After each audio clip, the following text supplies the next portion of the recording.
This is the emergency broadcast system. This is not a test. Repeat, this is not a test. Stay tuned for further instructions.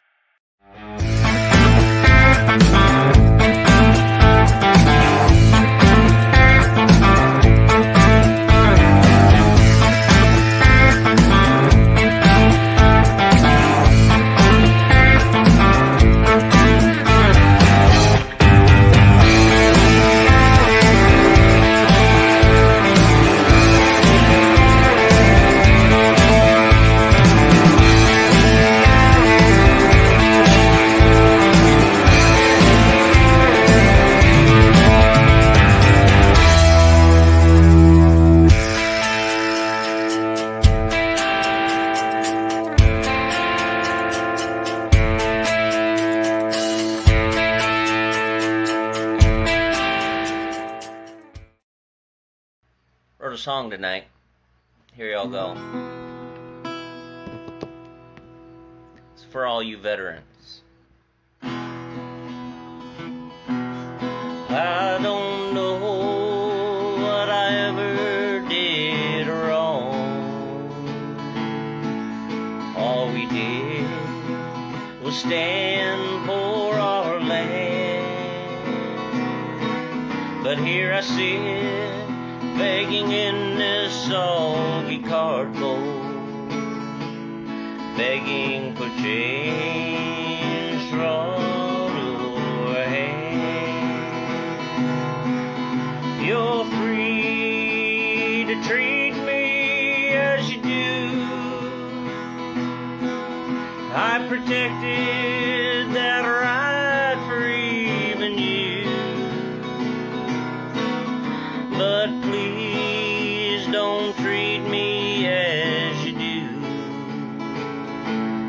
Just remember someone's gotta fight.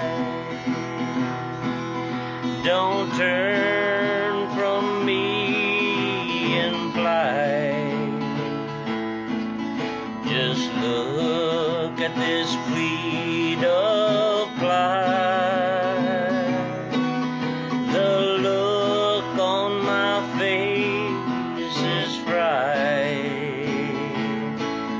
At least you sleep well tonight.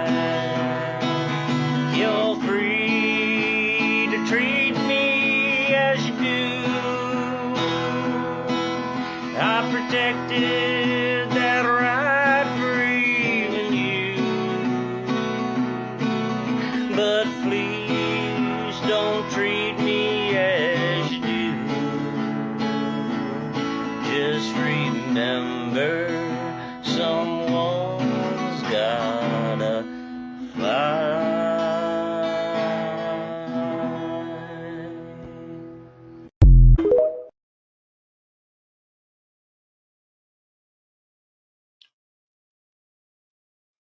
Happy hump day, everyone. Happy hump day.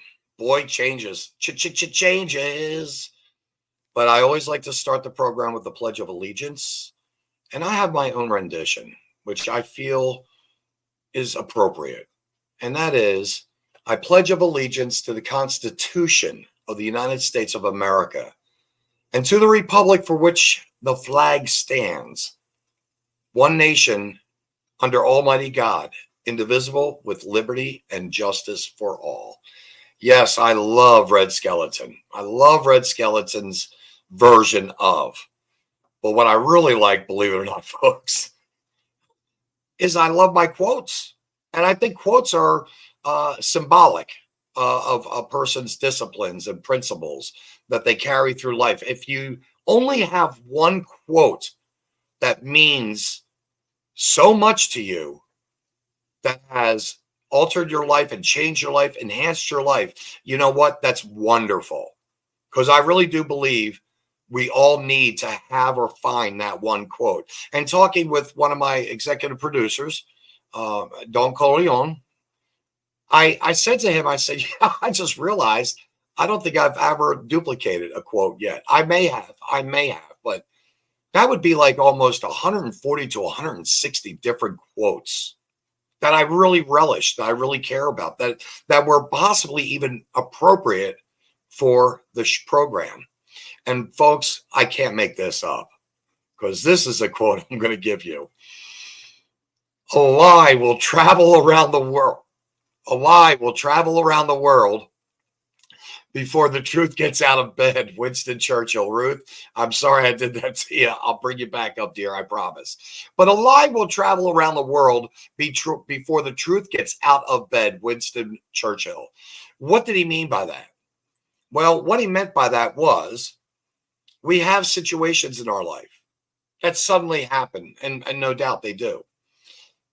And I myself, I don't want to do the wrong thing here just yet, but I decided, since I had a cancellation, the second one of the year, all I can say to you is, I'm feeling as though that there's a reason why that we have these cancellations sometimes.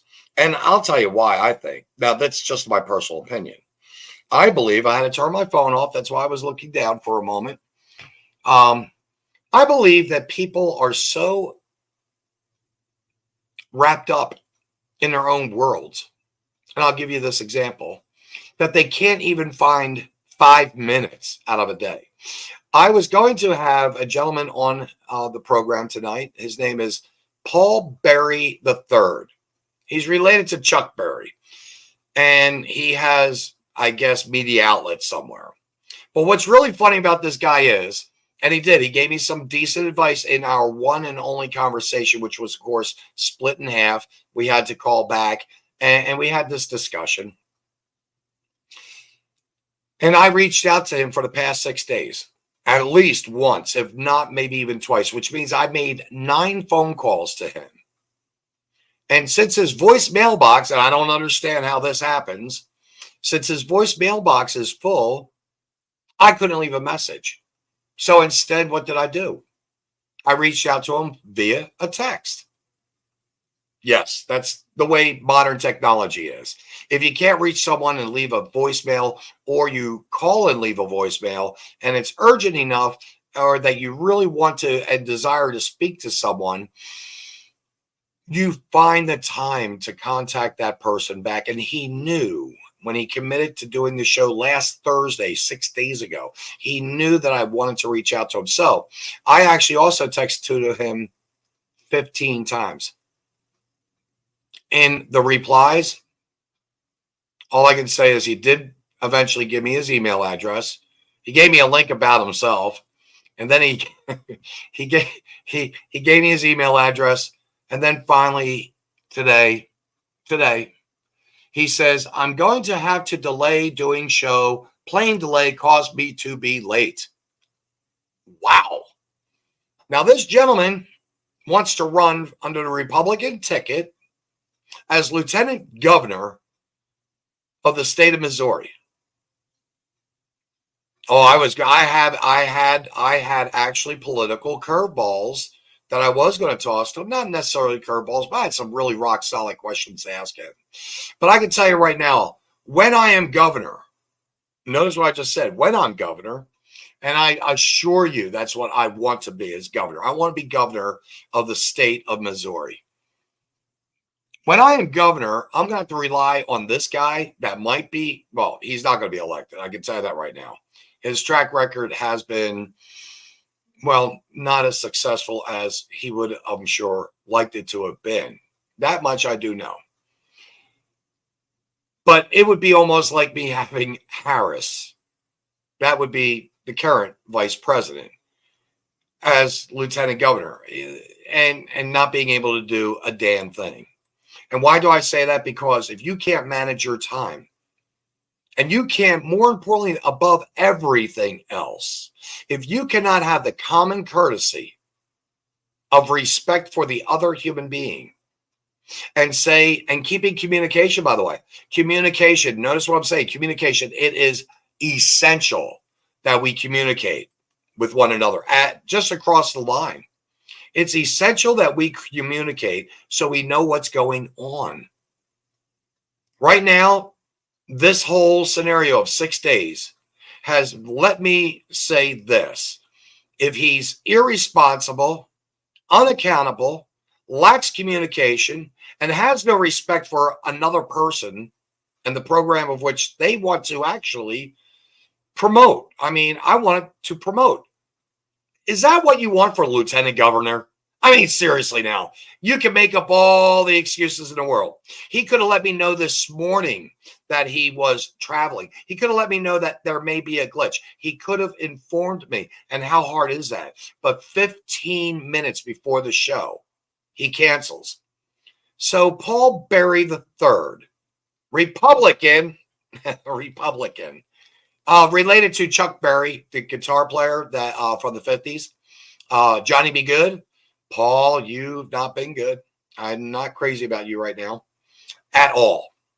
And no, I would not even, I would shiver at the thought that you might have the opportunity to be the lieutenant governor next to me, working with me. Notice what I'm saying, folks, working with me.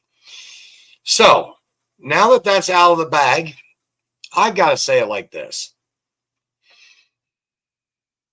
I am going to tell you what happened to me this weekend. I was invited to the Constitution Party meeting down in Jefferson City, which is our capital. It's a 3-hour drive. And I love my stories, by the way. I like them. I like my stories. So I ended up taking my Margaret Ida Hubbard. You may remember her from about 2-3 weeks ago. Had her on. She's with she's a constitution coach for the patriotacademy.com. Can't give that woman enough credit. 76 years old, and she runs like a Timex. Believe me, she runs like a Timex. She's on time. She's energized. She's everything I've ever wanted to see. And if you remember, I did a complete 25-minute segment and covered her, believe it or not, her biography in that time. When I had asked, for instance, Paul Berry III, 3 little I's. I put capital I's on mine. Vinzent Leo Anthony Cooper III, 3 I's. Capital. When I asked him to give me just a little bit of bio, just something, give me some meat so I can promote you on the program, he literally texted me and wrote, "No bio. People know me." I'm going to tell you right now, I didn't know him. My producers didn't know him. Co-hosts of shows didn't know him. And I think to myself, how is it that this individual can be so full of himself? I'm going to even go as far as say egotistical and maybe even arrogant, because people want to know who they're going to watch on a program that we promote. They want to have an idea. Is this content of this individual, his biography or her biography, going to be interesting, or is it going to be blah? Well, truth be told, well, we already know where that went.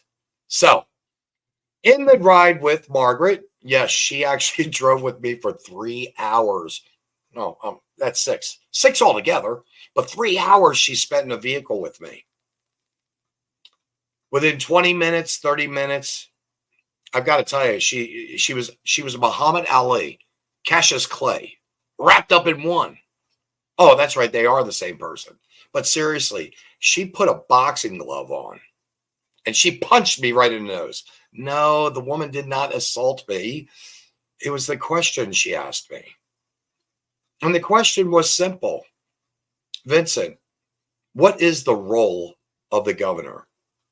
So I was dumbfounded because I actually had not even considered investigating, learning, finding a definition for it.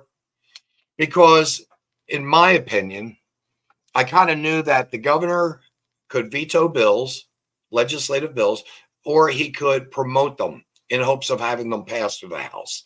Or they, of course, have the power for which to, the state House of Representatives, they have the power to veto. And I got to thinking, boy, I didn't know really what I was getting into for a moment. And then later on, I learned as I as I and I'll go back to that. By the way, I'll let you know what the role of the governor is. But it gave me an opportunity to listen to what she said, and she gave me some very good points. So moving forward, we got to Jefferson City. There were probably about 20, 25 people in the room. At one point, Paul Venable, of course, you folks have met him. He's the he's the chairman of the Constitution Party for Missouri. He was, of course, putting together this meeting of people to have guest speakers there. Notice what I just said, guest speakers. But at the meantime, opening up, he wanted each of us to stand up or sit down, but wanted us to introduce ourselves. So several people introduced themselves quite eloquently, by the way, very, very nicely. So we had an idea of who they were, what they were about. Just 2 minutes, maybe. And when he asked me, he basically said to the crowd of people there, the people gathered, he said, Vinzent is running for governor. Vinzent, can you tell us a little bit about yourself? And I said, I am a common man with common sense, seeking common ground for the common good of the common denominator, we the people. The room broke out in such a wonderful applause. It really made me feel good. And what did what was meant by all that? Again, I'll repeat it because I think it's something that I think people are going to hear on the campaign trail as I come up to the podium or soapbox, might be a milk crate, who knows, with a megaphone talking. But again, I'm a common man with common sense, seeking common ground for the common good of the common denominator, we the people. I'm a man for the people. I'm a man that wants to serve the people. And that is really the essence of why I want to do this, because I really feel it's now my time to give back to this wonderful state, hopefully good leadership. But it's not me that's going to be the leadership, believe it or not. It's going to be the advisors, the counselors, the council, the consultants around me. It's going to be the people on boards and committees that actually make the ultimate decisions, allowing me, of course, rubber stamp approval. And then again, going back and forth with the House of State Representatives, legislative, because the governor is the executive branch. Basically, we are put in a position where we are supposed to uphold the laws of the state. There are many duties that come with it as well, emergency duties. It could be just meeting the public.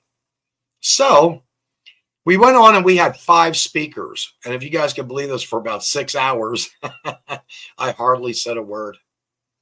I met a few people. We had breaks. We had discussions.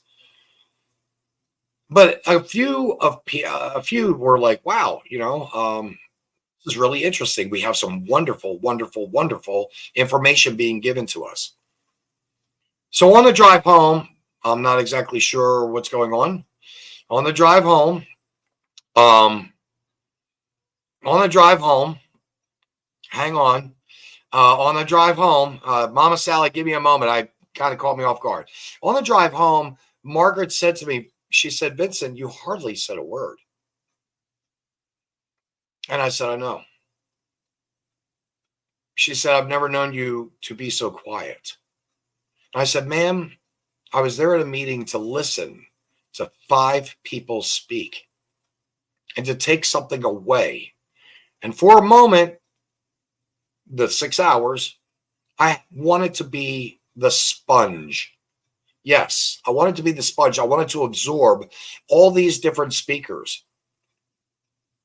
So we parted. Sunday came along and I wanted to send out, of course, a letter to everyone that attended. Everyone got the same email. Everyone got the same letter. And in doing so, I had a few responses back. One in particular came from a gentleman by the name of Jerry Winstrand. I'm looking so forward to getting to know him. But he said, Vincent, that was so inspirational. Thank you. And I look forward to working with you. I also reached out on Sunday to Colin Soros, not to be mistaken for George Soros. And you're going to be really rolling around thinking about this one laughing, but he's in finances just like George Soros is. And I can't make this up. This gentleman put on a 40-minute orientation to let us know what he would like to contribute to the state of Missouri regarding our finances. And I have to tell you, it's kind of like quantum physics. If you're into it, you're into it. If you're not, you're not. Me, I almost wanted to go to sleep. I'm just kidding. And Colin, we laughed about that. But no, it's not one of those topics that are something everyone just wants. Hey, let's sit down and drink a bottle of wine and talk finances. It's not something that is exciting. So it was his birthday, and he asked if I would call him back on Monday. And I said, of course. So in the meantime, I did get out of the program, by the way, that Jerry was very much into the Constitution and very much into understanding the laws of the land and understanding petitions for which to present to state legislation to get this state back on track. So now I know I've got Jerry, who's so willing to work with me on that. And I have Colin now that I'm going to reach out to, which I did. So I reached out to him on Monday, and Colin says to me, how can I help? We talked. How can I help? I said, well, this is what I'd like. I'd like to have a copy of that slide projection, because as all that material, and it was several lines, that was up there on the screen. You want to read it, but you're also wanting to listen to him. It was a conflict for me personally, and that's okay. He only had 30, 40 minutes for which to speak. And I guarantee you, if he had his way, it probably would have been about an hour and a half, and really it would have been much more impactful. But again, we have guest speakers just to hit the highlights, hit the high points. So I said to him, please send me the slides. I'd like to read them myself in the order accordingly. He said, no problem. I said, secondly, and think about this one, folks. The man is so brilliant. He talks on a level of what he understands and knows. And I basically said, sir, if you can just give me the simplified version of what you were talking about, something that that's condensed, something that I may be able to read out in public to the voters to be, that they can understand. I said, believe me, they would eat it up. I am positive of it. And he said to me, this is the first time anyone's ever asked me to do something like that. And I understand precisely why you want that done. It's not talking down to people. It's not dummying people. It's to make it relatable. So I've got some surprises coming up. I assure you, when elected, that's positive thinking. Positive thinking. It's not arrogance. But when elected, I assure you, it will be individuals like Jerry and individuals like Colin and several other people that I will keep close to me, because these men and these women are incredible. We also listen to Linda Rants. If you have an opportunity to go online, I would hope that you'd look up Linda Rants, and I'd hope you'd look up Return to Hand Counting, paper ballots. Got to go off track here for a moment. Paper ballots are every bit as fast as the electronic booths. Less costly because you don't have these tens of thousands of dollars in these little electronic booth, little baskets. And the nice part about it is they cannot be interfered with by the internet. I.e., example, and I can throw this out there. The election was definitely compromised in 2020-21. The election was compromised. Action for Nations is an organization that did an inquiry.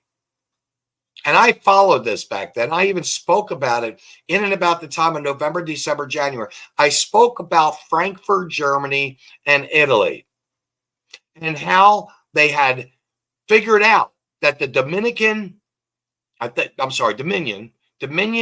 ballot electronic vote processors were compromised through the internet.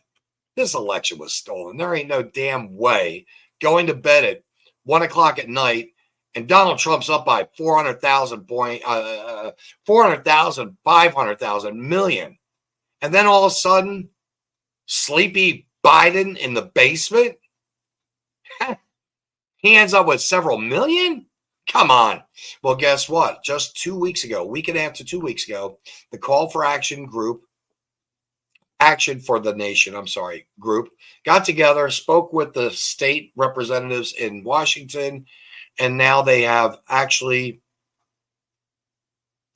said, yes, the election was compromised via the internet.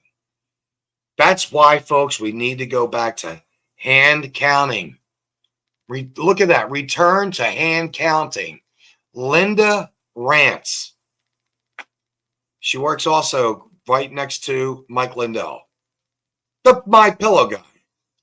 So, in the meantime, we knew as a group collectively that we had to have these petitions signed out.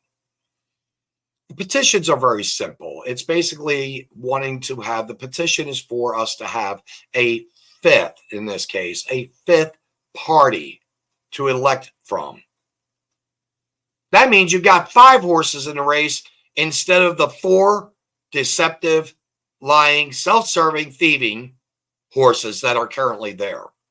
Oh, I'm sorry. Did I say that about those people across the board? Yes. Yes, I did. Because we have been bamboozled as a country. And if you think that the inflation, you look at our economy in reference to the automobile industry going to electric cars, you look at the pipeline being shut off where we were an independent country, and then we look at some of the biggest bonehead stuff of all time, the open border, the germs that are coming across, the disease that's coming across of fentanyl, the gotaways of MS-13 and the cartels. We have terrorist cells in this country beyond our comprehension. And no one wants to address the issue. And DHS, Mayorkas, is not doing a thing to help our country. He has been a traitor to our country. The processes that they have to enter the border is come aboard, come in, don't worry about it. Here's somebody. What city do you want to go to? And we have these sanctuary cities that are now saying, oh, no, we can't have all these people. Well, guess what? This is what you're getting when you've got rhinos and you've got demon crabs. And you've got these libertarians because Mayorkas now is wanting the Border Patrol people that do get some of these people to make sure they don't hurt the feelings of some of these individuals who, by the way, think for some reason that they're the opposite sex. It's gender dysphoria. It's a mental condition. I'm sorry, but I don't play that game. And I'm not going to pretend that I do. And I wish I could pull up on the screen. Oh, my goodness, I had a piece that was on there. I'm looking to see if it's there. It's not there. Paul Harvey asks a little girl about 5 years old, points to a skeleton of a body, points to it and says, what is this? And she says, a pelvis. And he says, oh. And she says, yes. And the pelvis is different between a man and a woman. He goes, huh? She goes, well, the pelvis itself actually holds in place the digestive system. But with a woman, it allows for reproduction.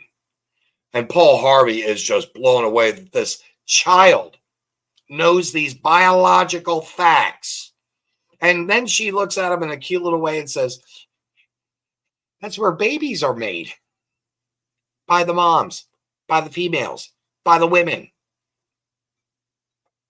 I'm going to tell you right now, if Paul Harvey can be educated by a 5, 6-year-old, 7-year-old child, adorable little girl, about knowing the difference between a man and a woman and what the roles are, especially with the pelvis.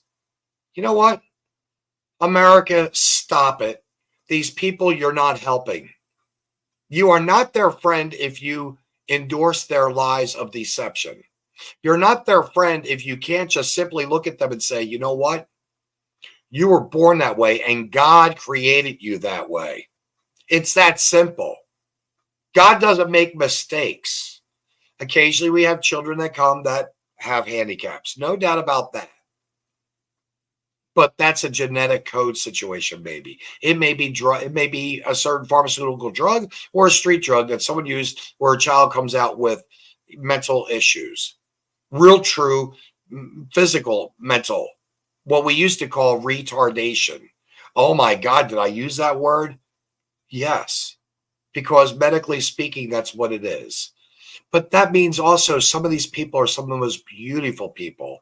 And I've met some people that are mentally challenged. And I'll tell you what, I find some of the Down syndrome babies that I've met, I find some of the challenged people I met to be the purest of souls.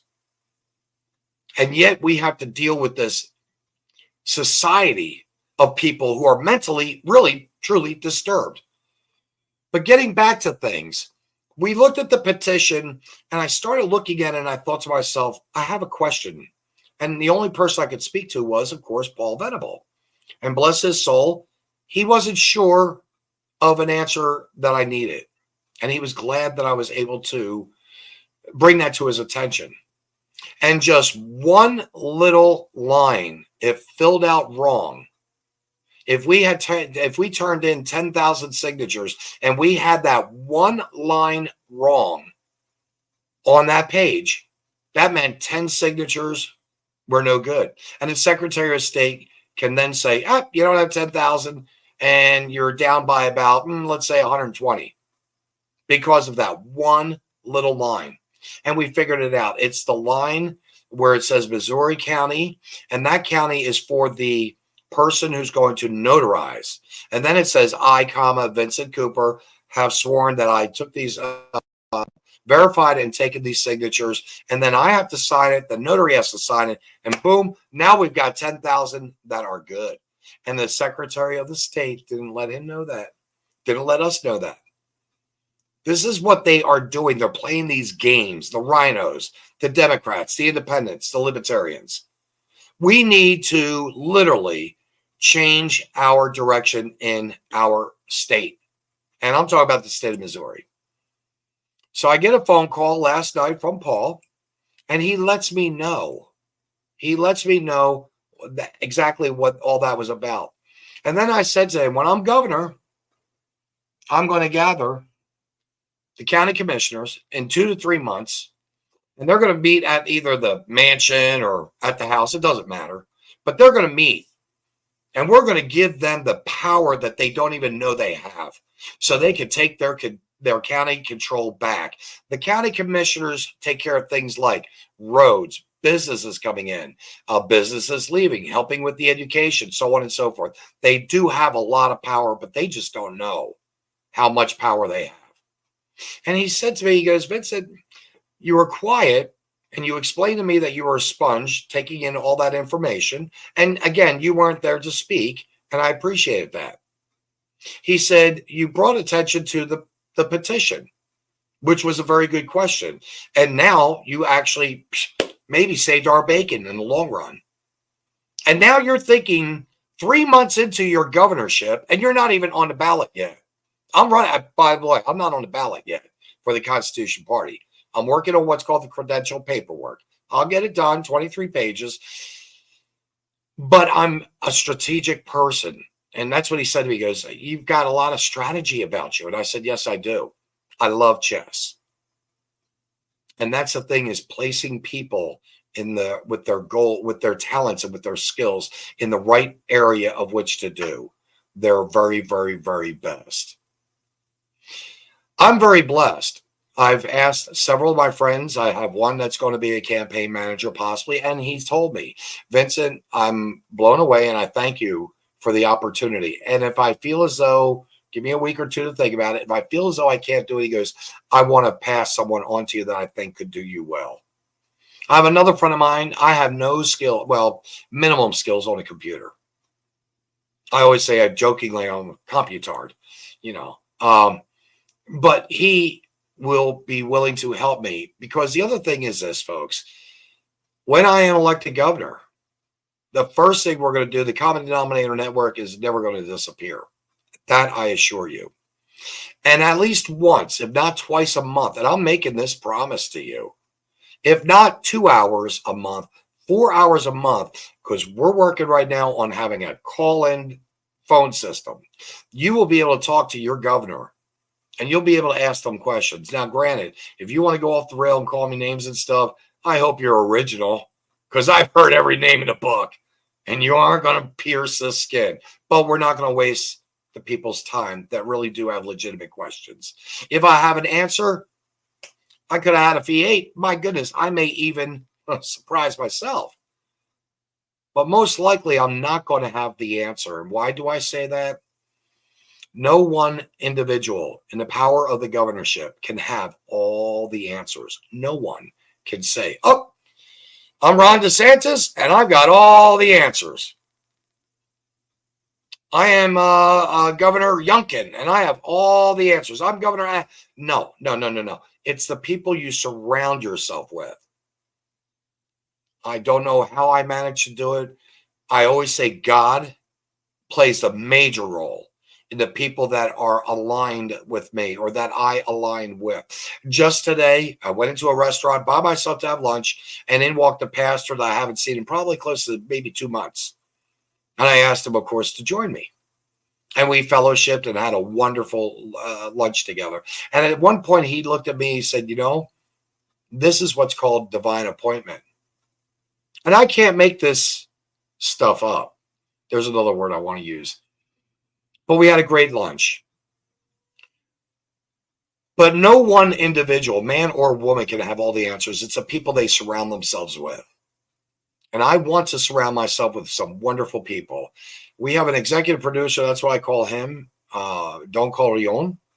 And he's done some amazing things. If you go onto the Vinzent Cooper Facebook page, he put a banner up there, or I think I put a banner up there. I can't remember. I think I actually figured that out, by the way. Yeah. Put a banner up there. He actually worked on putting a QR code there. Now, me, what do I know about QR codes? Not much. But that QR code that you see down underneath the E, if you click on that, I don't care if it's just $5. I don't care if it's $10. I need money. And why do I need money?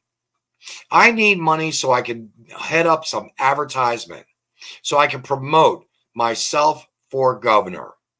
So if you've got $10, $20, and you can put it in there, I would greatly appreciate it. Now, the nice part about this QR code through Don Corleone is it's with a PayPal account, which means it's transparent. Those funds that the political, notice what I said, the political candidates, and I'm not a political candidate. I don't consider myself one. I'm not beholden, just like number 45, my great president, Donald Trump, not beholden to any special interest groups or lobbyists. But, you need to promote yourself. You need to get the signage. You need to get the bumper stickers. You need to get out and drive. Now, it will pay for gas. It will maybe even have to pay for wear and tear on some of my vehicles that need to be fixed. Let's face it, I can't go from one side of the state to the other and pay for it out of my pocket. I don't care. I don't have an electric car. I don't want an electric car. And I don't want to start my journey 3 days ahead of time so I can possibly find a plug-in station. That ain't going to happen. So it is going to be transparent. In other words, Vince had to pay for his gas, had to pay for some brakes, got some signage, got some bulletins, blah, blah, blah, blah, blah. Took a trip to Jamaica. That's called bad. That's not what you do with the money. So believe me, I'm humbly asking. I really would like for you to get the word out. I am serious about running for governor. And again, the first thing I'm going to do is have that communication. The thing that I did not have with the lieutenant governor candidate, Republican, Paul Berry III. Couldn't find 5 minutes in 6 days, which, by the way, I'm 63 years old, just to put it out there straight up. I get about 19 hours straight to 20 hours straight. I'm up a day. And you cannot tell me that you can't find 5 minutes to call me on my phone? I'm just going to say liar, liar, pants on fire, straight out. If that's going to be leadership for our state, that this gentleman, and I use that term respectfully only because we're trying to run for an office, if this gentleman cannot have that kind of respect for myself, how do I believe he could have the respect for the people of the state of Missouri? Now, let's get a little bit more detail. Let's get just a little bit more detail. We have a lot of politicians. We have a lot of positions that are elected. For instance, city prosecutors who are literally letting criminals back out on the street to continue their misbehavior. And we've got these criminals out there on the street, believe it or not. They should be in jail. We have criminals that are being released from jail by people like Corey Bush, who wants to cut sentences in half, who says, oh, they deserve a break. Oh, okay, so we need more rapists back out on the street. We need more pedophiles back on the streets. We need more people that assault, that have domestic problems, that steal cars, that rob banks. We need these people back on the street like we need a hole in the head. One of the questions on the questionnaire is, do I believe in a death penalty? Can anyone possibly, I'm going to go over here. I'm going to look at some of these comments, by the way. I haven't paid attention to any comments. Sorry. Do you believe in a death penalty? Well, I'm going to tell you something right now. I believe, and I mean this, I believe in a death penalty. When you've got DNA that indisputably is connected with one person out of a billion around the world, that means that person did that crime of rape / and or murder, and or maybe sodomized or sexualized a child. Do they deserve to sit in prison for 25 years at an average cost of $2.1 million to keep them alive? You tell me. Do you think that these people should be living for 24 years at the taxpayer's expense?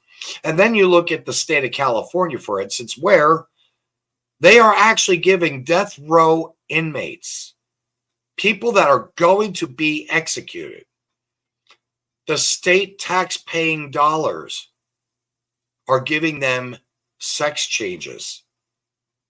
Now, I'm going to tell you, sex change, I'm just going to throw a number out there. I don't know for a fact, but let's say it's $100,000. So is it worth putting $100,000 for a pair of boobs to go on a boob who's going to end up who's on death row, that's going to end up getting executed? Is that a fair, good way of spending money? The answer, no. Go back to the firing squad. Put out of 6 people that are in line with rifles, you give 5 of them bullets with 1 no bullet. It used to be 1 bullet with 6 of them or 5 of them in a line. So no one went home guilty thinking whether or not they had that bullet. I just want to make sure the shot is a dead kill. And you know what? 5 bullets at 50 cents each, even $1 each, $5. You just took out a person that deserved, through the Hammurabi Code of Law 2500 BC, in Exodus, I believe it's 24, eye for eye, tooth for tooth, hand for hand, foot for foot. You just took out a person that's absorbing so much tax dollars. And that money can be applied to mental health. That money can be applied to cancer for children, middle-aged people, elderly people. That money can be applied to elderly people for their pharmacy drugs. That money can be applied to the education of children. That money, $2.1 million for 20 years. Think about that. For 20 years on an average. Keeping a person on death row, all because I've got rights for an appeal. I don't like the way this happened. No, we've got the facts. Your DNA, you did it, you're done. That's it. Does that sound harsh for a person that wants to run for governor? Maybe so. But I'm letting it out there. Another question that's been asked of me, I haven't yet seen it. I'm sure it's on the questionnaire. But another question that's been asked is really simply this. Abortion. Well, Roe v. Wade, and thank you, Ruth Bader Ginsburg. I like that woman. I didn't like her. As a Supreme Court justice, I was not in her camp. But she even said in 2013, Roe v. Wade needs to be turned around and the power has to go back to the people to vote on it. Personally, do I agree with abortion? I'm not going to let that out. I will say this. The individual that's going through it, that's on that woman. That's something she has to carry. I had a scenario not long ago. I talked about it on one of my programs. So if you watched it, you'll know.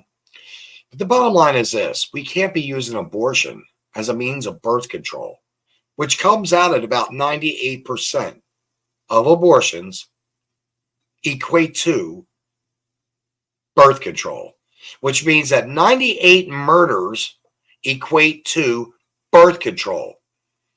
A senator said this not long ago, I believe it was, or a congressman, doesn't really matter. It was another politician, made the headlines for a moment, splashed 15-minute fame in the news. Really, when you think about it, if a woman just keeps her legs closed, guarantee she ain't going to get pregnant. There's been one or two. In fact, I know of one story. And she was actually a virgin still. I only know of one story where a girl got pregnant. And that was because of a pinhole. Just a pinhole in the hymen. Those of you that don't know biology and don't know the difference of the male organ and female organ, look that up. And I said hymen, not to be related to a name of a person, okay? So she did get pregnant. But she was still, believe it or not, a virgin. And I'm not going to get into the details of that. But seriously, when you're using abortion as birth control, that's out and out murder. And that's wrong. There are many families out there that want to have babies that can't, that want to adopt a child, that want to bring a child into their homes, and they can't. In fact, some of the Hollywood entertainers, I can't remember, Angelina Jolie, Brad Pitt, they went all the way around the world getting a different garden variety, nationality, culture, ethnic background child. They couldn't find one around the corner. They went around the world. I guess they just wanted to have, and I'm going to say it like this, it's kind of cute. They wanted to have that rainbow family. But you know what? I'm glad they did that. Those children, I'm sure, are fed well, clothed well, probably are living a life that's absolutely incredible. Unfortunately, I'm not so sure about the parental skills of, you have to have reward and punishment. You have to. That's what parenting is all about, reward and punishment. I can only say one thing. We need a change in this country. I right now am surrounded by some of the most, and I mean this, most well thought out, dedicated men and women to wanting to make our state, Missouri, different from all the other states. Personally, I would love to adopt some of the laws and programs from Florida.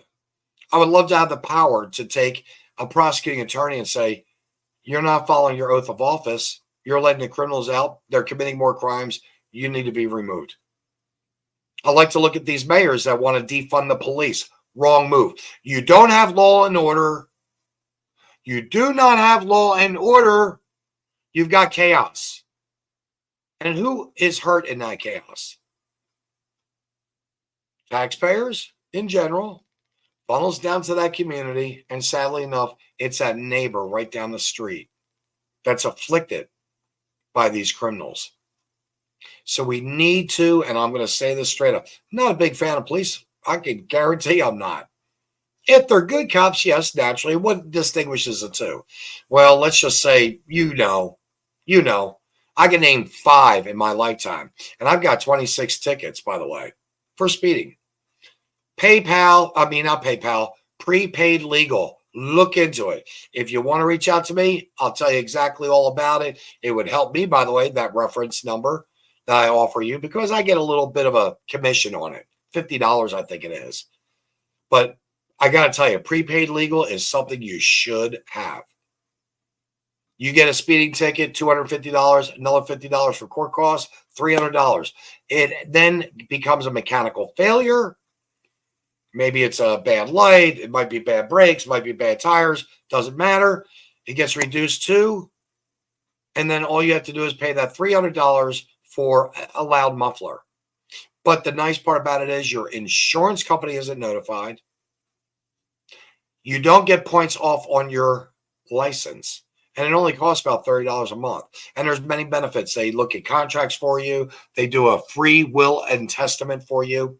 There are many benefits to having prepaid legal. All right, so I just put myself out there. Oh, the mass media is going to come after me saying, oh, you're a bad man because you did this. No. I played the rules of the game. In this case, it benefited me, and it will benefit you. A little plug-in again for prepaid legal. Protect yourselves. That's what we have to do in our society now. We have to protect ourselves. There's a little town up in Michigan that just went full board, Second Amendment sanctuary city. They actually have a militia there now. In Michigan, they've got a militia formed. Anyone over 18 that's legally allowed, a good citizen, to have a sidearm, a firearm, they're welcome in the militia.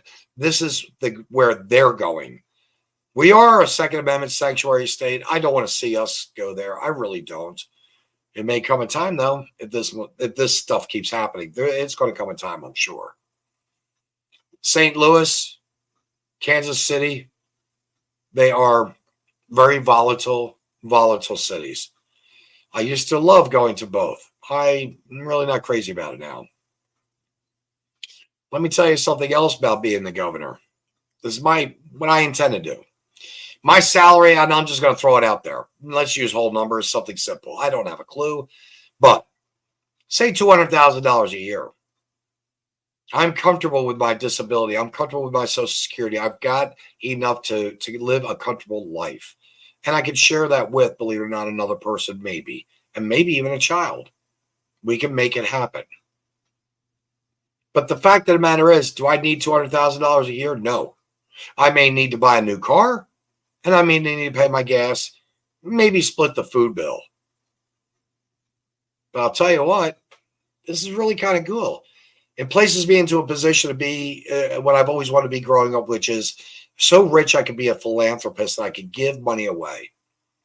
So in that case, a great portion of my income would literally go to nonprofit foundations, would go to donated to people that need that money for.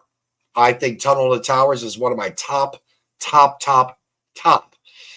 The veterans, the men, the women that have sacrificed their lives, that are injured, come back in pieces. And I don't mean to sound callous saying it as such. In fact, we just got by with Veterans Day not long ago, which is why at the opening I placed in Don Corleone's song. Some of us got to fight. But those men and women that are Gold Star families that lost their children, lost their sons, lost their daughters, they deserve to be taken care of. They lost their wives or their husbands. They need to be taken care of first and foremost above everyone else, in my opinion, in our society. Real simple, because they were willing to die for you, your freedoms, and your liberties. And if you don't understand that, if you don't get that, if it doesn't register, I have to tell you, you better pick up the Bible. You better pick up the Torah. You better pick up the Quran. You better get God and religion in your life. I don't care if it's Allah. I don't care if it's Yahweh. I don't care if it is the Lord Jesus. Get religion. I myself believe in Jesus Christ. I just said that. Now, I don't think I have to say anything more on that. I actually am a reverend, a minister, believe it or not. I answered 20 questions, paid $40, and through the Universal Life Church, I became a minister. But it's funny the way the Bible, the basic instructions before leaving earth, Bible, again, the basic instructions before leaving earth has been such a big influence in my life. I'm not going to deny it. I'm not ashamed of it. And that's what our society really lacks across the board. They lack the structure of religion. And religion is what this country was based on. Morality. Morality. It's been said recently, what is wrong with our country? What is the reason for our country being the way it is? Well, it is, and I'm going to go back to the basics. It's the foundation that's fractured of families. The family fractured foundations. There's not a man in every household. In some households, there's not a woman. And if they are split as such, usually if they aren't trying their best to make a living and do the right thing, so on and so forth, they resort to drugs, alcohol. They become so narcissistic, they only care, obviously, about themselves. Much like many of our politicians. Dean Van Schuik, District 6, District 9 representative. There you go. District 6, I think. District 6 representative, state representative. What is and isn't my responsibility, my job.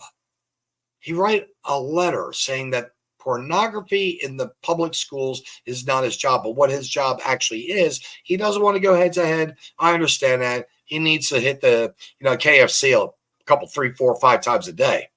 Yeah, I'm talking like that. A big man eats a lot of hamburgers, I'm sure. Kind of reminds me of Wimpy when you think about it, if you've ever watched Popeye. And I'm just throwing it out there. Yeah, I call names. It's part of being tough. I'm going to get called them, and I'm okay with it. But, it is his job to change laws. Rusty Black, State Senate, it is your job to assist and be part of changing these laws.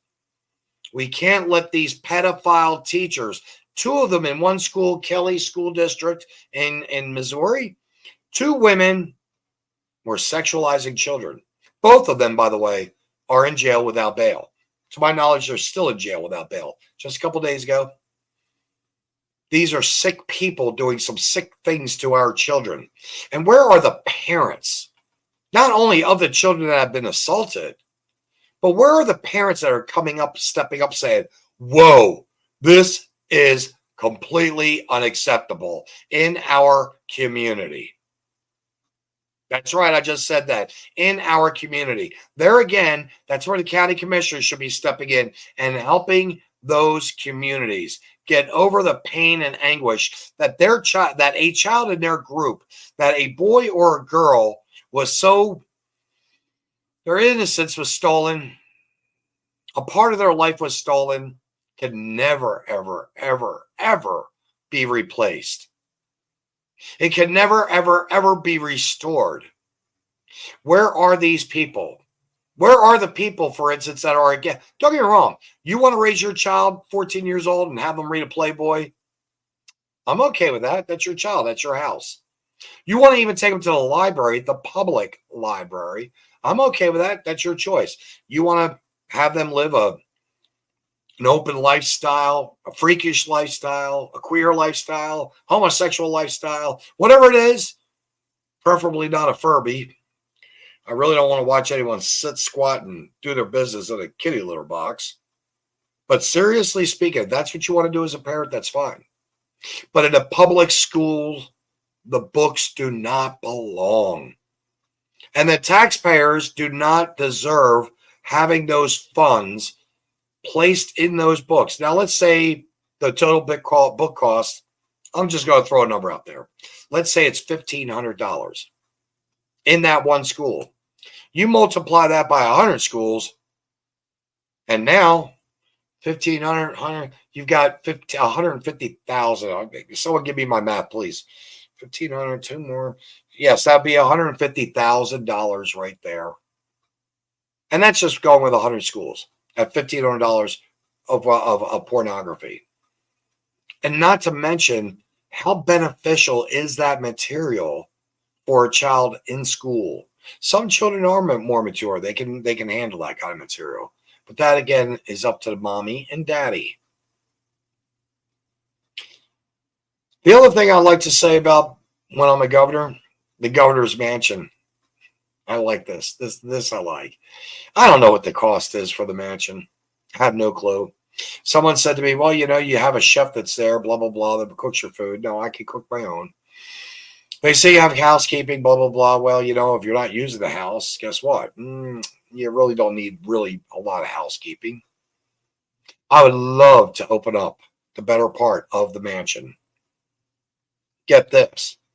I have a friend of mine that works for Bishop Sullivan. It's a Catholic organization. This man, for over 20 years, has been dedicating himself to helping other people find positions of employment. Teaching, in some cases, computer classes. I believe in what's called a hand up. I don't believe in hands out. A handout is not good. Never, ever, ever do you get an effective end result with a handout, except the continuance of the expectation I want, and I can't do for myself. That has got to change. So I would love to open a portion of the mansion to the public. If someone needs to, quote unquote, if someone needs to, quote unquote, estimated $17,000 a day, I'm not exactly sure what that's meaning. I'm going to have to look that one up. But if someone wants to take a shower, I'd rather open it up for showers. Let people sleep. Help them out for a moment. Governor, by the way, has these satellite offices downtown Kansas City. I went off at 11th, I believe it's 11th or 13th and Cherry. So I go to the state house, the temporary, I go in there, and it's not temporary, it's a fixed building, a state building. And I go in there and I get off on the wrong floor. I was supposed to go to floor number 4. I wanted to stop off to talk to the Attorney General's staff, someone there. And instead I ended up on the 5th floor. And I get off the elevator and I look, and there's these beautiful doors. I'm talking like 12, 16 foot wide, mahogany or cherry wood, and beautiful painted gold leaf, the seal of Missouri. Beautiful. And it takes up probably I'm going to say probably a fourth. Nah, maybe not that much. Maybe a sixth of the whole floor. A sixth strong. Maybe a fifth. And I saw this woman. I said, where's the Attorney General's office? She said, you need to go down one more floor. And I said, wow. That's a beautiful, door. She goes, yeah, it is. Isn't it a beautiful wood? I said, yes. I said, how long have you worked here? She said, I've worked here for 18 years. So how many times has the governor actually used that office space? And she said, I think about 3 times. And I looked at her, I said, you mean 3 times the governor has come into this office space for maybe a day or 2, I take it? She goes, probably maybe a day or 2, 3, maybe at best. Probably for an emergency situation. That's the only thing I can think of, flooding or what have you. I can only think of that. But I would love to have my press conference down in the basement with the janitor's room behind me. Because why? To make and set another whole precedence. Yeah, we need office space for the war room to take care of emergencies, no doubt. We need that space or a space, but maybe not something so big. I'd rather be with the common man or woman. I've worked all my hands laboring all my life. I worked production, waited tables, I danced, I owned bars, worked construction. I've gotten dirty, muddy, greasy, you name it, cut up, bruised up, you name it. I am a common man. I'm not a politician. I'm not stupid, although often I say I am. I try to be kind of the one that isn't so bright in the room in hopes that, yeah, when I walk out of that room, I've learned a thing or two. And I'm learning this as I go along right now. I know this country needs a change. And if people don't step up, i.e., example, myself, I want to run for governor. Everyone says, wow, that's ballsy. You got some brass coons. What makes you think you can do it? Well, I'm going to close with this. Anything you ardently desire, you sincerely believe, you enthusiastically act upon, must inevitably come to pass. And where there's an RNC convention, where there's a DNC convention, where there's a Green convention, an independent convention, a libertarian convention, I'm going to do my very best to be at the front door of those conventions, letting people know I want to be the next governor. That these yahoos that have been in power, and they're in power for other reasons. Everyone, we've been taught, here goes a little lesson for you. We have been taught there are 3 branches of government: the judicial, the executive, and the legislative. Okay? Well, guess what? There's actually 5 branches of government. And that's where we start with the Constitution in and of itself. There are 5. Actually, in the Constitution, there are only 3. But there are actually 5 right now. What they failed to identify as a branch of government is bureaucracy, where Peter is stealing from Paul to pay this or to do that. You look at this administration, it's so corrupt. So corrupt. How the American people can stand behind Biden is beyond my mental comprehension. The thievery, the lies, the deception, the mismanagement of departments within our government. But right there, we've got the bureaucracy. I.e., example, I'll give you a good one. Saint Frankenfauci. That's right, I said Saint Frankenfauci. And the only true word out of all those 3 is Fauci. But he is a lot like Frankenstein. And he is no saint. But to many people, he was. He had the vaccine. It was so great, blah, blah, blah, blah, blah. And he didn't allow for other scientists to voice their own opinions, to say, hey, put the brakes on us. Let's slow down. Let's see what else we can do.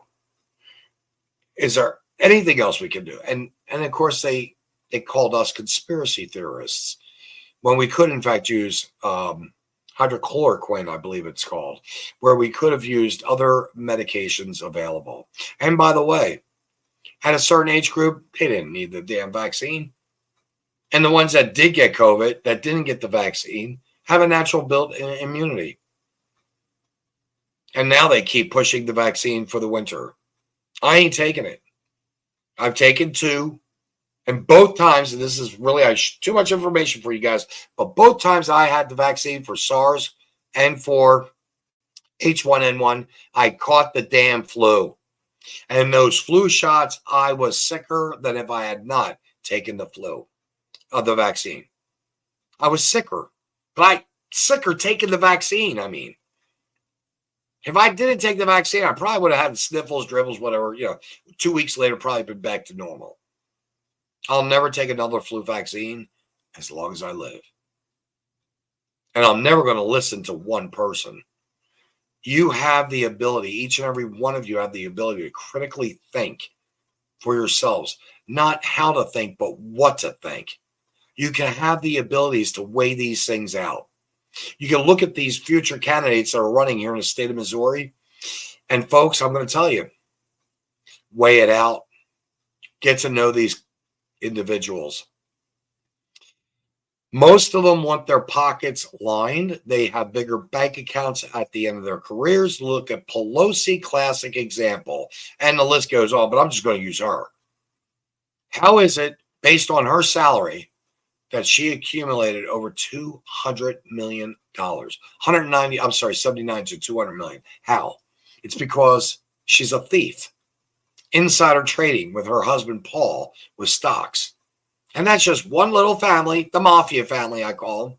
Yeah, she was in the mafia. her family, father, to be exact. At least the mafia had a little bit of self-respect. They had a code of honor, if there is such a thing. But folks, I kid you not. When I'm elected governor, things are going to change. They're going to change hard, fast, and drastic. They have to. And I'm going to hope that I'll have the support of not only many of the House, both Senate, Congress, as well as representatives. I'm going to hope that I can get some of these hearts and bring them together. Because that's what we need. We need something that's common.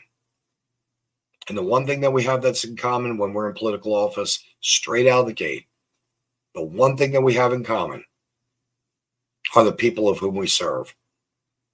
You either know the struggles or you don't. You either can identify with them or you can't. I'm going to tell you, we need to make change, and we need to make change real fast. I'm looking over here. Oh, that's the salary is $128,000 for the governor. Well, right there, I think I could probably chew up about maybe $30,000 between gas and a car. By the way, it would be a used car. Guys like that, here we go. Guys like that push their responsibilities off on another when it comes to protecting our children is a douche canoe. Yeah, they are. They are truly. And Chad, you even said here, maybe you should get them to sponsor you. Not sure who, but I like to think that they can. Like I said, thank you, Paul Berry III, the man that has such an incredible name. Doesn't have to tell me what his agenda is. Doesn't have to let the people know what he's about. Doesn't have to promote himself at all because no bio. Everybody knows him. Well, again, I didn't. And if you're a little curious, you can look him up on the net. There ain't anything impressive at all. Do I see him being a lieutenant governor? Oh, my goodness. I hope not. No, please. No, rhinos. We've got enough of you in there.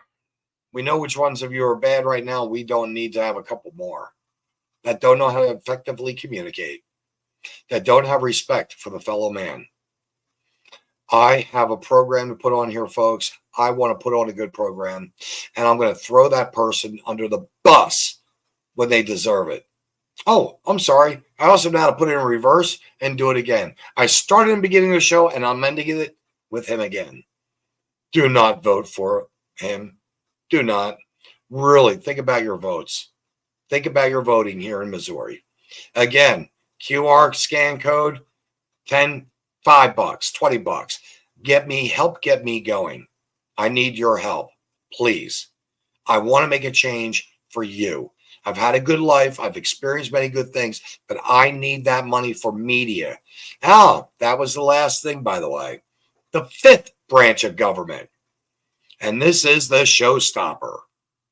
Media right now has lied to the American people for, I'm going to say it straight out, since probably 2016, 2015 was when it started. All because they didn't like a certain man. Well, guess what? I almost guarantee it. It's either going to be a love-hate relationship with me too. You're either going to like the fact that I'm going to call these people out, hold them accountable and responsible, maybe throw a couple of them in jail, maybe not garnish their wages, but maybe they won't have a job, and I get to turn around and guess what? I get to take those money from them and give it back to the communities that deserve it, that need it, that require it. There's too many of these people, too many of these politicians in the state of Missouri. Got a couple that I like. I know I like Josh Hawley. Why? Well, because he's pretty straightforward. He's a bulldog. You may not like his approach. Oh, by the way, you probably won't like mine either. You may not like the way he does things. Hey, guess what? You probably won't like mine either. But I'll tell you what, I'd rather be shoulder to shoulder with Josh Hawley than in the same room with Dean Van Schoik or Senator Rusty Black. State Representative Dean Van Schoik or Senator Rusty Black. Oh, mind you, I'm going to be in the same room with them again sometime at the turn of the year. Have to go to Republican committees. Have to. Yeah, I like to poke the bear. I like to be a thorn in their side, and I will be. I didn't get to watch the show last night on the logbook. I'm sorry, on Truck It. Mama Sally, Chad, thank you for what you do. You throw humor sometimes in it. You show us the darkness. You guys are a great program. I wish I had a picture to show somehow for a moment. But, we've got the logbook with Dakota and Kimberly Moyers. They are activists, and they are doing something. They are really, in fact, in 2 weeks on the Common Denominator Network, in 2 weeks, we have an interview with Epic Times of Kimberly. That's right. Kimberly Moyers was interviewed with Epic Times. Got to tell you, it's amazing. And Epic Times, by the way, this is a mind blow. I learned this yesterday while doing my laundry at the laundromat, where I got a couple signatures, by the way, on a petition. But seriously speaking, it's owned by an Asian company, an Asian group. And they actually started right after Tiananmen Square. If anyone remembers what happened in Tiananmen Square several decades ago, Epic Times is technically an Asian-owned magazine, newspaper, media. And I hope I'm correct on this, Kimberly, and correct me if I'm wrong later. And I'll, of course, come back and say if it is or isn't. But I'm pretty sure she's told me this. And it started right after Tiananmen Square. I'm going to tell you right now, folks, it's up to us to make that difference. And in this case here, I'm willing to try my damn best to make a difference. We've got to stop. We've got to stop this out of the way freight train, and we have to do it through the Constitution. We have to file the petitions for and against, and we have to do it for the people. And I'm learning as I go along. Again, I don't have all the answers, but one thing I do have is a big mouth, sensible, common sense, and I've got a pair of shoulders, of which the Lord does not put on my shoulders what I cannot handle. Got not such a healthy back, but that's the way it goes. That's the way the cookie crumbles. But seriously speaking, we have a new program coming on. I think you guys are going to like it. Don't know if it's going to be once a week or twice a week, but I'm going to throw it out there for the moment so you get to see what it's about.